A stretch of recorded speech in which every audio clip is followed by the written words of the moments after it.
तो अगेन हम आ गए हैं स्टूडेंट्स। हमारा आज का जो नया वीडियो है वो MAM 52 का कोड है। MAM 52 का कोड जो है एग्रीकल्चर मैनेजमेंट एंड पॉलिसीज़ का है। जिन भी स्टूडेंट्स का दिसंबर में एग्ज़ाम है तो वो सभी स्टूडेंट्स अपना कॉपी एंड पेन लेके बैठें, क्योंकि इस वीडियो में बहुत important points and all details पूरा डिटेल में डिस्कस करूँगी। तो आप साथ ही साथ लिख भी लेना कि जो जो मेन इंपॉर्टेंट पॉइंट्स हैं वो आपके माइंड में रिमेंबर हों at the time of exam. आज एक दिन पहले आपको प्रैक्टिस ऑन करनी है। अगेन ये वीडियो पूरा फ्री ऑफ कॉस्ट है, इसके आपको कोई चार्जेस नहीं देने हैं, तो ये वीडियो को एंड तक देखना है। इसके अलावा जो वीडियो में मैं PDF बताऊंगी या PDF दिखाऊंगी वो आप डायरेक्ट बाय भी कर सकते हैं। उसको बाय करने के लिए आपको जस्ट क्या करना है, गूगल पर जाना है, यहाँ पे लिखना है shop.sandridge.in। हमारी ऑफिशियल वेबसाइट है फॉर ई-कॉमर्स, मतलब कुछ भी बाय करना हो आपको तो यहाँ से आप ख़रीद सकते हो। हमारे यहाँ पर पूरा इग्नू का मटेरियल हो गया, स्टेशनरी ऑल्सो, जो कि स्टूडेंट्स कई बार कंफ्यूज रहते हैं असाइनमेंट्स में कि कौन सा शीट लगना है, वो भी यहाँ पर मिल जाएगा आपको। इसके अलावा हैंड रिटन असाइनमेंट और help book. Importantly help book भी वो वाली है जिसमें आपका मेनली आपको पूरा सारा डिटेल में दिया गया हो। ऐसा नहीं है कि जैसे बिल्कुल जैसे मार्केट में चलती कि कोई भी दे दी, वो नहीं है। हेल्प बुक इस लाइक जहाँ पे आपके शॉर्ट नोट्स हों, आपके क्वेश्चन पेपर्स हों, प्रीवियस ईयर इंपॉर्टेंट पेपर्स हों, वो सारी चीज़ें इंक्लूड है। इसके अलावा प्रोजेक्ट एंड सिनॉप्सिस चाहिए वो भी यहाँ पर मिल जाएगा। फ़िलहाल हम अपना ये वाला गेस्ट पेपर सर्च कर लेते हैं, MAM वाला। तो जहाँ पे आप जहाँ सर्च बॉक्स है यहाँ पे आपको जस्ट MAM लिखना है, तो यहाँ पे रिज़ल्ट में आपका आ जाएगा।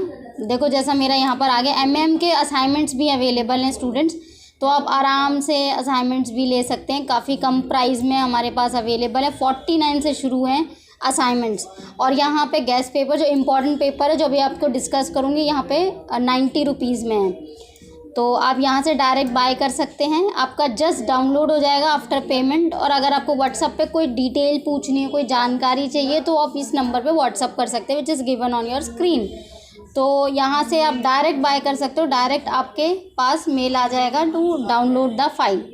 तो यहाँ तक स्टूडेंट्स आपको समझ में आ गया। जिसको भी ख़रीदना हो डायरेक्ट जाके ख़रीद लें। अब हम चलते हैं अपनी स्क्रीन पर। अच्छा, स्क्रीन पर जाने से पहले मैं आपको कुछ डिटेल बताना चाहूँगी एग्ज़ाम के पॉइंट ऑफ व्यू से। तो आप जब भी अपने एग्जामिनेशन सेंटर में जाएंगे, अपना ID कार्ड, अपना admit card you have to take out, और extra blue and black pen लेना ही लेना है। बॉल पेन का यूज़ करना है। देखिए स्टूडेंट्स, जेल वगैरह का नहीं करना। नॉर्मली मैं भी अवॉइड ही करती हूँ gel pen. Only blue ball pen is sufficient. इसके अलावा अपने एग्ज़ाम सेंटर में आपको बहुत जल्दी पहुंचना है। ऐसा नहीं है कि आपके पास अगर 9 बजे से शुरू है तो आपको 9 बजे ही पहुंचना है। Don't do like that. अगर आपका 9 बजे शुरू है तो आपका 8:45 पे आपको रिपोर्टिंग वहाँ पहुँच ही जाना है। क्योंकि मैं इसलिए बोल रही हूँ ये चीज़, कई सारे स्टूडेंट्स का ऐसे छूट गया है पेपर। फिर आपको जो आंसर लिखना पिरामिड स्ट्रक्चर का लिखना है। पिरामिड स्ट्रक्चर के ऊपर मैंने पिछले वीडियो में भी अपने बात की थी। अगर आपने वो नहीं देखी है तो आप वो भी देख लीजिए।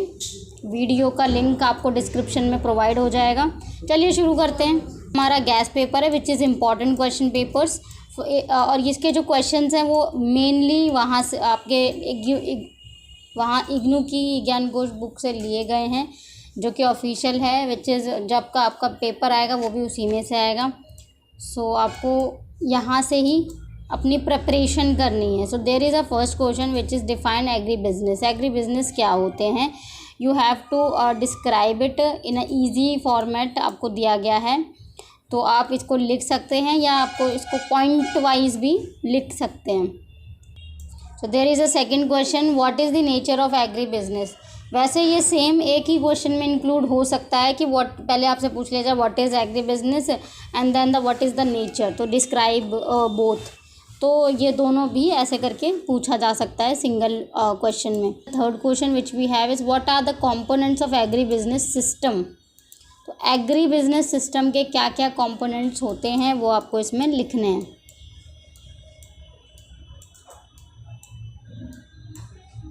आप डायग्राम वगैरह भी यूज़ कर सकते हैं if you remember any of them.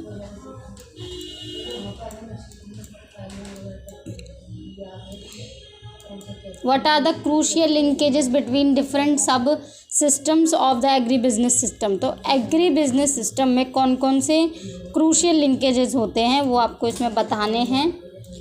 Okay, तो ये हमारा 5th क्वेश्चन है। What mention the important dimensions of agri business changes in India. तो भारत में क्या क्या चेंजेस हुए हैं एग्री बिजनेस के, वो आपको इसमें बताने हैं। तो वैसे ये इम्पॉर्टेंट क्वेश्चन हो सकता है बिकॉज इंडिया में क्या क्या चेंजेस आए हैं, what are the why it is, और क्या उसका रिज़ल्ट रहा, वो सब चीज़ आप इसमें मेंशन कर सकते हो। आप वीडियो को वैसे पॉज करके पूरा आंसर पढ़ सकते हो and you can also write down. So उससे आपको थोड़े से आपके नोट्स मेकिंग में आपको हेल्प मिलेगी, जो आपके एग्ज़ाम में आपके लिए हेल्प करेंगे। और मैं आपको एक गारंटी दे सकती हूँ कि आपकी बुक में से ही मोस्ट ऑफ द क्वेश्चंस आते हैं, तो बुक को ही आपको प्रेफर करना है। मैं तो किसी भी और मटेरियल की रिकमेंडेशन करती ही नहीं हूँ, क्योंकि इग्नू की जो बुक्स हैं ना वो सफिशिएंट होती हैं टू स्टडी। तो ऑनलाइन अगर आपको चाहिए होंगी बुक्स तो आप फ्री में ई ज्ञान कोश की वेबसाइट से डाउनलोड कर सकते हैं।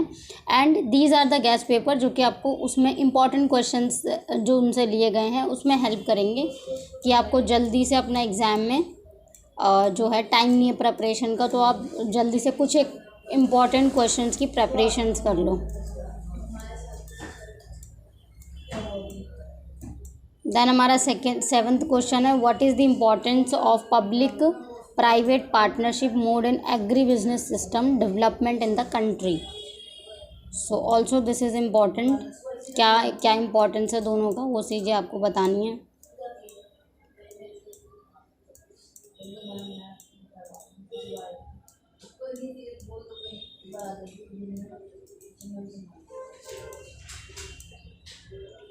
What are the reasons for the growth in the consumption of livestock products?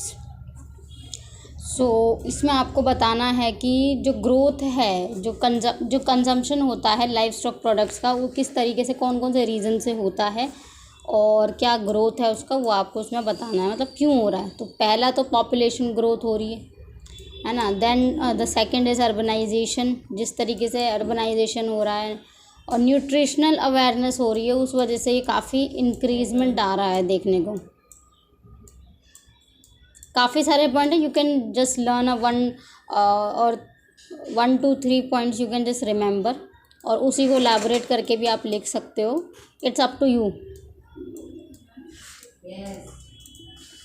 Then there is a 9th question which we have is which factors contribute to maintaining the pace of agricultural production। तो agricultural production में कौन कौन से factor हैं जो contribution देते हैं mainly, वो आपको बताना है। तो टेक्नोलॉजी, ऑब्वियसली एग्रीकल्चर में सबसे बड़ी टेक्नोलॉजी ही है हमारे पास इंडिया में। जब हरित क्रांति आई, जिसे कहते हैं ग्रीन रेवोल्यूशन, तो तब टेक्नोलॉजी का ही तो जो चेंजेस है वो हुआ था। टेक्नोलॉजी हमने अपनाई थी। फार्मर्स को training the, education is also another important factors. तो ट्रेनिंग किस तरीके से यूज़ करना है, किस तरह के बीज या सीड्स को यूज़ करके हम अच्छी फसल कर सकते हैं, वो सब चीज़ें ट्रेनिंग दी गई थी और अभी भी दी जाती है, और ये बहुत इंपॉर्टेंट फैक्टर है अपने आप में। देन फाइनेंशियल सर्विस, गवर्नमेंट काफ़ी हेल्प करती है किसानों की चीज़ों के लिए। तो फाइनेंशियल सर्विस में वर्किंग कैपिटल, मतलब फसलों को करने के लिए कैपिटल की रिक्वायरमेंट होती है, वो चाहिए होता है। फिर उसका रिस्क मैनेजमेंट, तो वो सारा फाइनेंस के अंदर आता है। तो जब तक नहीं होगा कैसे वो और अच्छा हो पाएगा, है ना। क्लाइमेट का स्मार्ट एग्रीकल्चर भी बहुत इम्पॉर्टेंट है। क्लाइमेट की importance is very important because without knowing कि कौन सा क्लाइमेट कब चेंज हो रहा है, तो इसमें भी टेक्नोलॉजी काफ़ी हद तक सहायक होती है, क्योंकि टेक्नोलॉजी है तो आपको पता चल जाएगा कि भाई क्या मौसम विभाग की गणना है या क्या उनका प्रेडिक्शन है। तो उससे आप पहले से प्री प्लान कर सकते हो अपनी सारी एक्टिविटीज़ को। तो ये सारे फैक्टर्स इंपॉर्टेंट रहते हैं, आप याद कर सकते हो कुछ एक फैक्टर जो कि आपके माइंड में बिल्कुल उससे रिलेटेड पूरा एक एलाबोरेशन हो, तो ताकि आप एग्ज़ाम में उस चीज़ को पूरा एलाबोरेट करके लिख सको। क्योंकि एग्ज़ाम पॉइंट ऑफ व्यू से अगर मैं बताऊं तो नहीं रहता है कई बार स्टूडेंट्स को याद कि कैसे अपने आंसर्स को बना के लिखें। क्वेश्चन तो ऑलमोस्ट सिमिलर ही होते हैं, ओके।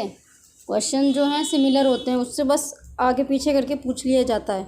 लेकिन मेन होता है इसमें आंसर आप किस तरीके से दे रहे हो, तो वो आंसर पैटर्न इज़ इम्पॉर्टेंट।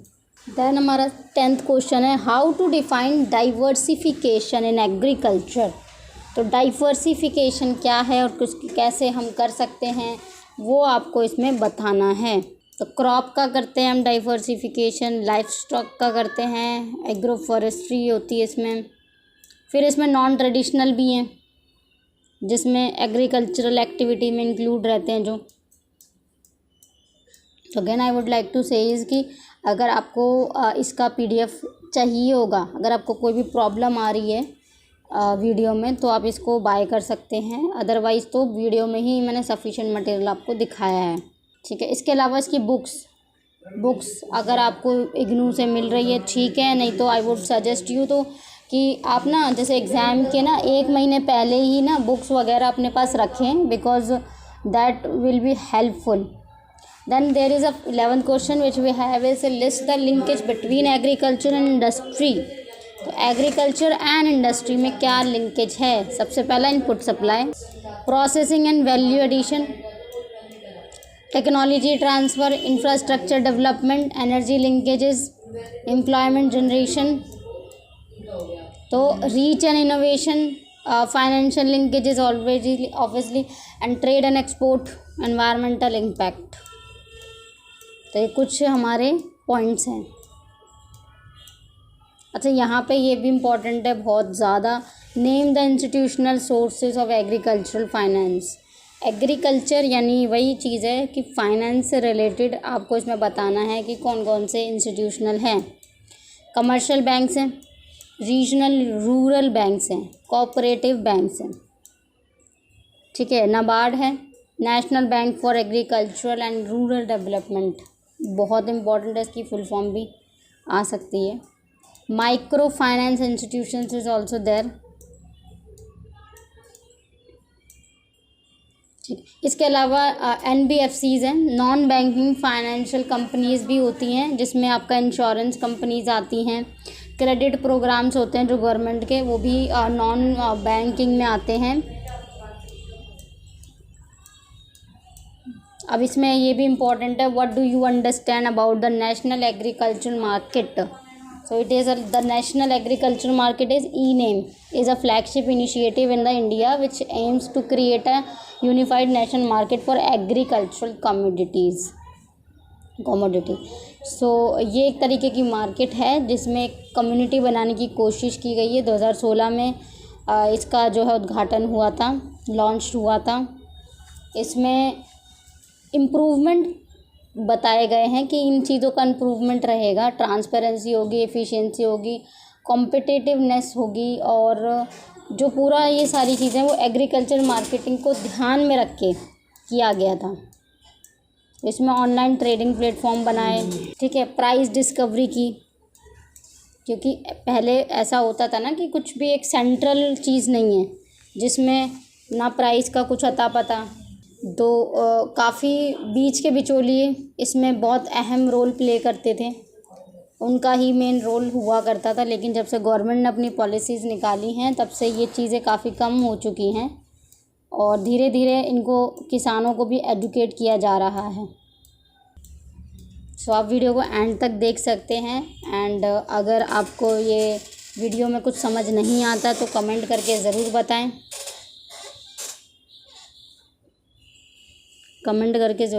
क्योंकि क्या है कि कमेंट से एक पता चल जाता है कि आपने कितना एफ़र्ट्स दिया है सुनने के लिए। और आपको देखिए, ऑब्वियसली बात है कि कई सारे क्वेश्चंस ऐसे होते हैं जो स्टूडेंट्स नहीं पूछ पाते हैं, तो कमेंट के माध्यम से मैं ज़रूर उसमें रिप्लाई करती हूँ कि भाई हाँ, क्या मतलब क्या था इसका, क्या चीज़ नहीं थी, तो आप कर सकते हैं, ठीक है। एक बहुत इम्पॉर्टेंट चीज़ है, जैसे आपको अगर फ्री में क्वेश्चन पेपर्स डाउनलोड करने हैं तो आपको जस्ट गूगल पे अगेन लिखना है IGNOU previous year question papers, ठीक है। तो आपको सिर्फ वेब सर्विसेज की वेबसाइट आएगी सबसे ऊपर, आपको यहीं पर जाना है। जून 2022 दिसंबर के सारे क्वेश्चन पेपर्स अवेलेबल हैं, तो आपको फाइंड करना है पहले तो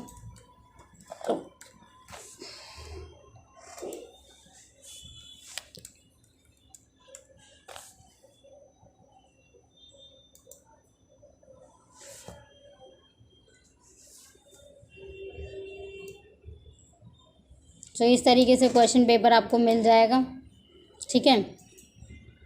MVP के भी हैं सारे क्वेश्चन पेपर्स, प्रीवियस ईयर के क्वेश्चन पेपर है जो पहले पूछे गए हैं, एग्ज़ाम्स में आ चुके हैं, तो वो है इसमें आपका, तो which is helpful to understand कि किस तरीके से पेपर आ सकता है।